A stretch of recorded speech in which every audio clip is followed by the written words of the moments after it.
एक दिन ठाकुर जी अपने सब मित्रन के संग बैठे और मित्रों के संग बैठे हुए ठाकुर जी बोले, भैया कल से हम लोग सब यज्ञ करेंगे। मधुमंगल सीधामा बोले, क्यों लाला, यज्ञ क्यों करेंगे? अरे नंद बाबा रोज अग्निहोत्र करें। मैंने उनसे पूछी अग्निहोत्र करवे ते कहा होवे, तो नंद बाबा बोले, अग्निहोत्र करवे ते मन चाही वस्तु प्राप्त हो जाए, अग्निदेव प्रदान करें।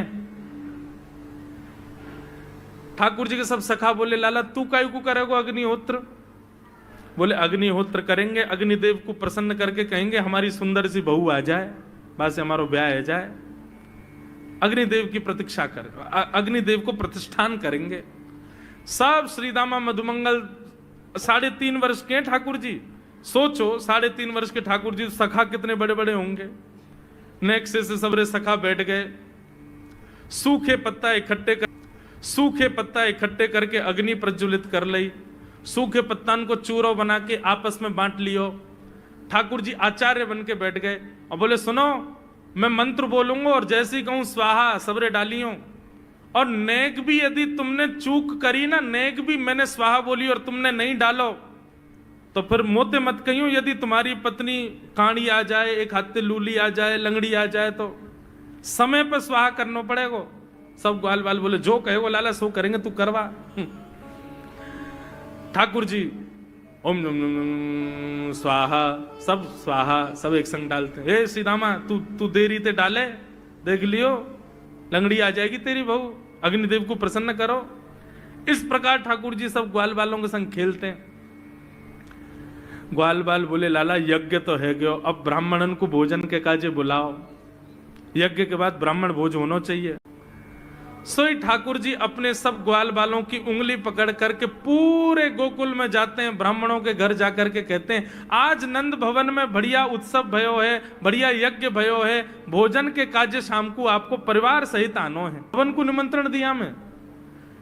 अब महाराज नंद भवन से जब निमंत्रण आता है तो ब्राह्मण लोग ब्राह्मणी से कहते हैं कि आज चूल्हा मत जलाना। क्यों? अरे नंद भवन में भोजन की सूचना मिलती है तो 3 दिन से भूखे रहते हैं ब्राह्मण। क्यों? इतना खवाएंगे नंद बाबा, इतना खवाएंगी यशोदा मैया कि पेट भर जाएगा, 2 दिन तक भूख भी ना लगेगी, इतना भोजन करना पड़े। ए ब्राह्मणी चूल्हा मत जलाई, और सुन नमक को पानी और दे दे। नमक को पानी पी पी करके भूख बढ़ाते हैं अपनी। बोले शाम को जाएंगे और बढ़िया चकाचक महाराज 56 भोग पाएंगे। शाम का समय हुआ, सैकड़ों हजारों ब्राह्मण आकर के नंद भवन के बाहर खड़े हो गए। यशोदा मैया ने अटारी से जैसे ही देखा इतने सारे ब्राह्मण, यशोदा मैया उतर करके आई, बोली आओ भगवान पधारो, सबन को जय श्री कृष्ण, सबन को प्रणाम। जे बताओ आज मेरे द्वार पर आप सबन को एक साथ आने को कारण कहा है? किसी को निमंत्रण दे करके और फिर पूछो कारण क्या है, बड़ा अजीब लगता है। किसी को आपने बुलाया भोजन पे, वो बेचारा आ गया, फिर आपको बताओ भैया कैसे आए, कितना अजीब लगे। ब्राह्मण बोले, मैया तुम हमसे पूछ रही हो या बात है? अरे सवेरे तो भूखे प्यासे बैठे हैं, जल्दी भोजन पवाओ। आपके यहाँ यज्ञ भयो, यज्ञ की पूर्ण आहुति की प्रसादी पावे आए हैं, और काहे क्यों आए हैं? यशोदा मैया बोली, कौन सा यज्ञ, कब भयो यज्ञ, कौन सी पूर्ण आहुति? ऐसा कछु ना भयो हमारे यहाँ, आप लोगन को कोई गलत जानकारी मिली है? कौन ने कही आपसे? ब्राह्मणों के नेत्रों में आंसू आ गए। बोले मैया एक तो हम सवेरे से भूखे, ऊपर से ब्राह्मणी से मना और करे आए कि तू चूल्हा मत जलाइयो। ब्राह्मणी भी बात निहार रही है कि डिब्बा में लेके आएंगे हमारे काजे भी भोजन। खाली हाथ गए तो ब्राह्मणी डांटेगी अलग। मैया तेरो लाला सवेरे सवेरे आयो और सब ग्वाल बालन के संग आके हमसे कह के गयो यज्ञ भयो, यज्ञ की पूर्ण आहुति में भोजन करवे सबन को आनो है, हम तो यही मारे चले आए। यशोदा मैया बोली, या लाला ते कैसे बचूं मैं, पूरे दिना कम से कम 2-2.5 हजार लोगन को निमंत्रण ऐसे ही दे तो रहे। यशोदा मैया बोली, आपकी व्यवस्था करूं, लेकिन पहले या लाला को तो देखूं मैं, है कहाँ ये? नंद भवन के पीछे बगीचा में ठाकुर जी अपने सब ग्वाल बालन के संग खेल रहे। यशोदा मैया गई, जाकर के बुलाए, ए लाला, ओ कन्हैया यहाँ पे आ। ठाकुर जी ने जैसी देखी यशोदा मैया बुला रही है, लेकिन यशोदा मैया के संग जे कौन खड़े हैं? ए श्रीदामा मधुमंगल। बोले हाँ ये तो सांची में आ गए सबरे ब्राह्मण, हम तो ऐसे खेल खेल में निमंत्रण दे के आए इनको। मैया बहुत मारेगी भैया, मैं अकेलो नहीं जाऊंगा, तुम भी चलो मेरे संग, यदि मुंह में एक थप्पड़ पड़ो तो तुम मुंह पड़वाऊंगो, मैया बहुत मारेगी आज। और मधुमंगल श्रीदामा जबरदस्ती उनको हाथ पकड़ के ठाकुर जी ले गए।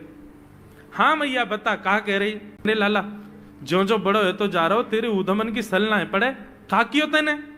बोले का कियो मैंने? जे सब कौन है? मोह का पतो कौन है? मैं ना जानू मैया इन्हें। बोले जे सब रे ब्राह्मण है हमारे गोकुल के, और सब यूं कह रहे हैं तेने इनके घर जाके इनको सबन को निमंत्रण दियो, यूं कहीं हमारे यहाँ यज्ञ भयो आकर के आप सबन को भोजन पानो है। मैया तेरी सौगंध खा के कह रहा हूं, मुझको तो जेव ना पता इनको घर कौन सी गली में, झूठ बोल रहे हैं सब रे, मैंने निमंत्रण ना दियो।